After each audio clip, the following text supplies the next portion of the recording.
Então, eu dividi em dois vídeos pra ver se ia, né? Vai que eu gravo um monte, quando ver não vai. Então, aí caminhando pra parte mais importante e final do nosso vídeo, nós vemos aqui a primeira consequência, o que acontece quando eles descumprem algo que Deus tinha determinado.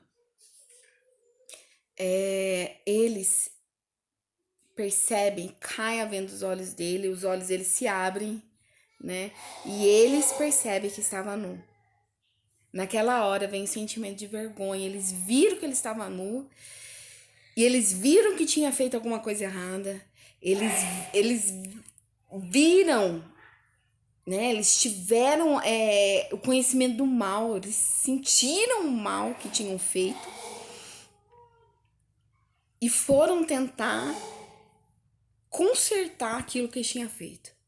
Eles correram e foram lá pegar folhas de figueira para tentar se tampar, se cobrir da sua nudez. Então, aqui, não se esqueçam, é a primeira tentativa do ser humano em tentar consertar um erro que ele cometeu. Ele sabia que naquele momento eles tinham rompido o relacionamento deles com Deus. Que tinha eles sentiram, eu acho por mim, que eles sentiram já o desligamento deles com Deus e tentaram fazer algo para encobrir aquilo que eles tinham feito. Então eles foram lá, fizeram folha de figueira. Então uma das primeiras coisas que nós vemos aqui, que já começa a ver que não tá mais perfeito, é o sentimento de vergonha. Que dentro do jardim era tudo perfeito, não existia isso. Então quando eles comem, a primeira coisa que eles sentem é vergonha. A segunda coisa é o quê?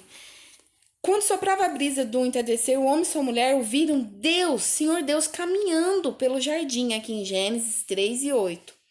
E se esconderam dele entre as árvores. E no 9, então o Senhor Deus chamou o homem e perguntou, onde você está? No 10, ele respondeu, ouvi que estava andando pelo jardim e me escondi. Eu tive medo, pois eu estava nu. Então, o segundo sentimento que nós vemos dentro do jardim, depois do pecado, é o medo. Eles tiveram medo de Deus. E depois, Deus falando com eles: você comeu o fruto? Como vocês sabem que vocês estão nu? Deus já sabe. Não, Deus sabe de todas as coisas. Ele fez a pergunta porque ele queria que cada um respondesse, né? Então, como vocês sabem que estava nu? Vocês comeram da árvore?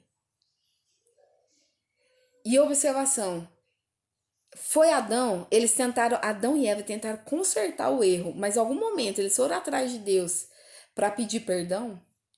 Em algum momento eles foram, não é consertar, eles tentaram tampar, né? Tampar o erro que eles tinham cometido, mas não tentaram ir atrás, né? Fazer alguma coisa. Quem foi atrás do homem primeiro foi Deus. Deus foi atrás dele porque eles estavam escondidos. Aí o que cada um faz? A culpa é da mulher que você me deu. A mulher, a culpa é da serpente, ela que veio me oferecer. Então nós já vemos aí o terceiro sentimento que o ser humano sentiu depois do pecado foi a incapacidade de assumir os erros, de assumir a responsabilidade, sempre jogando em cima da outra pessoa. Eu não vou ficar aplicando, eu só quero explicar os versículos. Então, aí Deus já vira para a serpente e ali ele aplica o julgamento em cima da serpente, que foi o quê? Uma vez que você fez isso, maldita é você entre todos os animais, domésticos, selvagens, você se arrastará sobre o próprio ventre, rastejará no pó enquanto viver, e farei que haja inimizade entre você e a mulher, e entre a sua descendência e o descendente dela. Isso é muito profundo, não vamos falar sobre isso hoje. Aí para a mulher ele fala: eu farei, você vai sentir dores de parto, seu desejo vai ser só para o homem vai te dominar. E hoje é tão difícil isso, né? Existe as feministas aí que não aceitam o seu papel, porque o homem dominar não quer dizer que ele tem que humilhar a mulher, jamais. Mas isso é uma outra coisa. O homem, como você deu ouvido à mulher, Você vai ter que trabalhar para sustentar a sua casa. E a terra vai ser maldita por causa de vocês. A terra vai produzir espinho e as ervas, e vai produzir ervas daninhas. Você comerá de seus frutos e grão, e com o suor do seu rosto, você vai sustentar a sua casa. Então, aí entra um desequilíbrio total na natureza.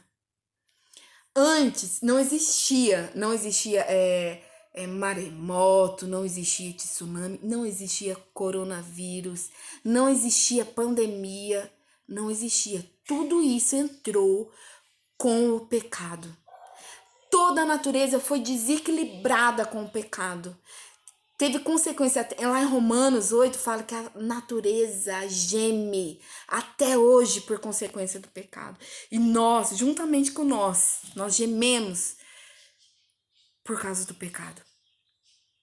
Então, mas por que Deus vai permitir esse vírus matar tantas pessoas? Quantas pessoas estão morrendo por causa desse vírus? Não é Deus, foi consequência do pecado. É consequência do pecado, esse desequilíbrio, é consequência nossa. Mas Adão e Eva que pecou. Mas fala, todos nós, em Romanos fala, todos nós somos pecadores. Se você estivesse no lugar de Adão e Eva, você certamente teria comido o fruto. Você certamente não teria resistido e comido. Então, todos nós somos pecadores. E aí, ele expulsa Adão e Eva do jardim. E aí entra aonde nós queremos tratar. Eu vou ler em Efésios 2, é onde os meninos estão trabalhando de quinta-feira. Gente, pegue, agora vai ter os vídeos de quinta. Não deixe de assistir, é muito bom mesmo. Então, tava falando assim lá, Efésios 2, 1, 2 e 3. Vocês estavam mortos por causa de sua desobediência e seus muitos pecados. Nós estamos mortos. Nós estávamos, agora somos salvos, mas eu quero que você veja a sua condição para entender a sua salvação, para entender a graça de Deus sobre a nossa vida. Então, vocês estavam mortos. Nós estávamos mortos. Porque qual que ele falou? Ele disse assim: se você comer o fruto, certamente você morrerá. A consequência lá em Romanos 6:23 fala assim: o salário do pecado é a morte. Quando nós trabalhamos, no final do mês nós recebemos salário, que é o quê? O dinheiro. E o pecado, ele tem um pagamento também. Qual é? A morte. E nós somos filhos de Adão. Nós somos descendentes de Adão. Eu acredito que todo mundo sabe o que é ser descendente. É a sua genealogia, é o começo de tudo. O ser humano, Deus criou Adão e Eva, mas o resto dos seres humanos são todos descendentes de Adão e Eva. Então, dentro de nós temos o DNA do pecado. A Biazinha e o Pedro, eles são pecadores. Entendeu? É claro que existem outros fatores para eles que ainda não têm consciência desse pecado, mas eu vou falar para você. O que eles aprendem primeiro? Birra. Eles aprendem a bater, a não dividir. E nós, como pais, temos que educar eles. Que é o quê? Ensinar aquilo que é certo. Então, nós somos pecadores. Todo mundo é pecador. Ninguém nasce sem ser pecador. Não existe um bebê que nasce sem pecado. Todos nós somos pecadores. É que os bebês ainda não têm consciência do seu pecado. Então não tem como você cobrar alguém se ele não tem consciência. Mas o que eu quero falar para você, se você é pecador, se eu sou pecador, e Deus fala que o salário do pecado é a morte, então todos nós estamos mortos. Todo mundo que é descendente de Adão está morto.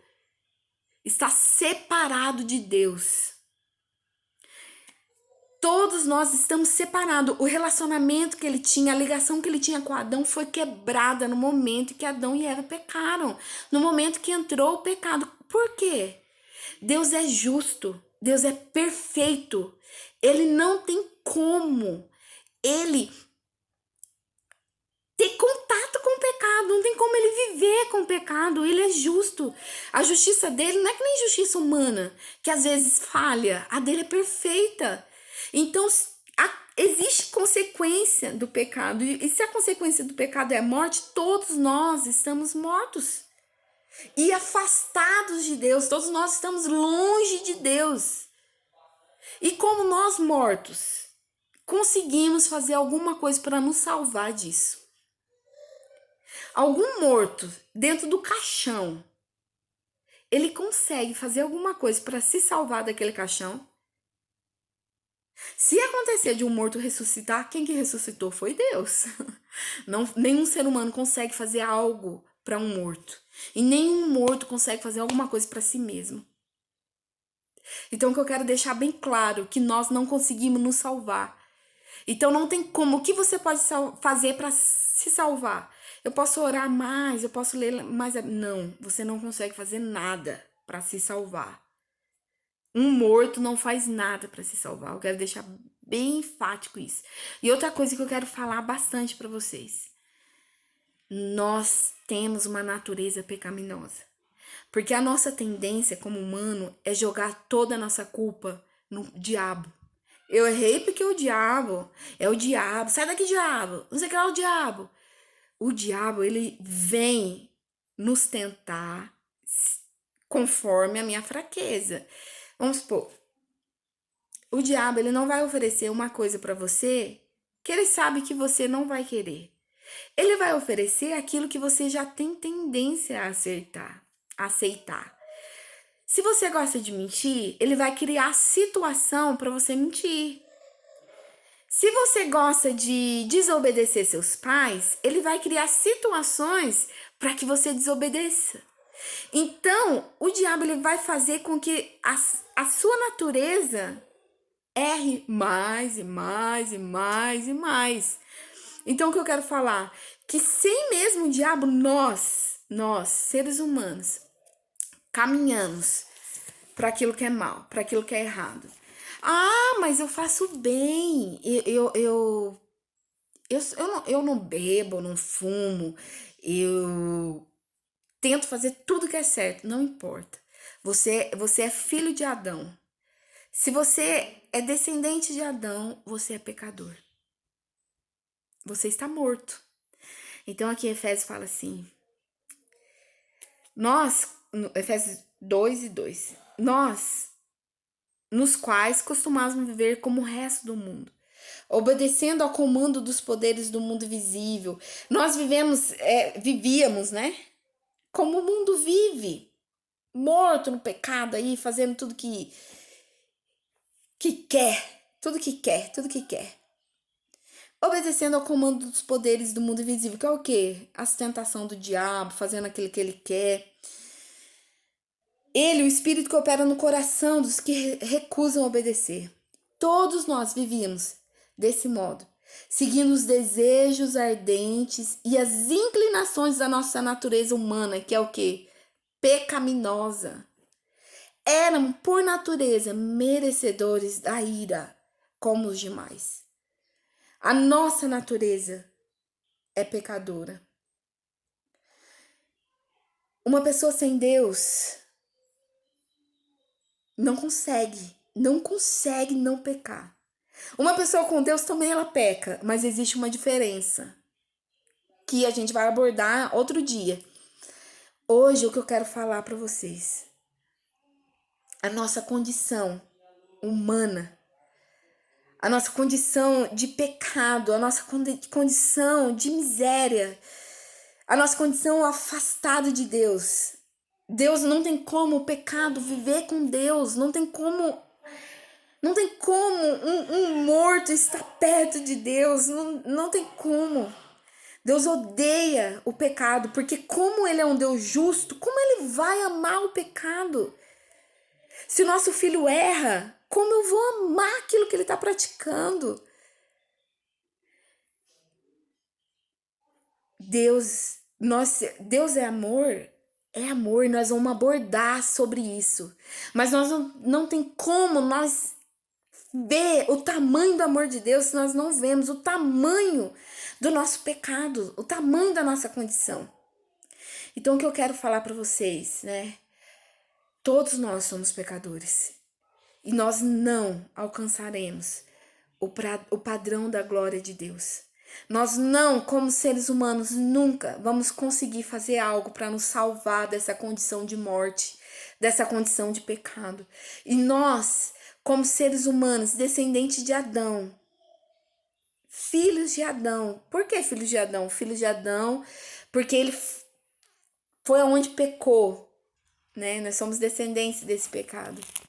Nós vamos caminhar pro pecado, pro mal, fazer aquilo que é mal, seja o quê? Seja uma desobediência aos pais, seja, aquela, não quero fazer agora, eu vou ficar só deitado, eu vou ficar só na internet, eu vou priorizar essas coisas e não priorizar a Deus, seja isso. A nossa tendência como ser humano é fazer aquilo que é mal. E o diabo, ele vem nos tentar naquilo que nós temos fraqueza. Mas há uma esperança para nós. E nós, como salvos, já encontramos ela. Há uma esperança para o ser humano. Há uma esperança para aqueles que são escolhidos por Deus. E é isso que nós vamos falar no próximo sábado. E essa esperança é maravilhosa, porque nós não conseguimos nos salvar. Nós não conseguimos fazer aquilo que é bom. O que será de nós? O que será de nós? Então, o próximo sábado vai ser falado sobre isso. E não deixem de prestar atenção sobre esse vídeo. E eu quero falar para vocês. Eu vou mandar um livrinho para vocês. Leiam esse livro. É rapidinho, é 130 páginas. É rápido, é rápido. Se você for analisar o tanto que você fica na internet lendo coisa de Instagram, de WhatsApp, você lê um livro em uma semana. Então vamos lá, vamos ler esse livro, porque ele vai ser muito bom para esclarecer.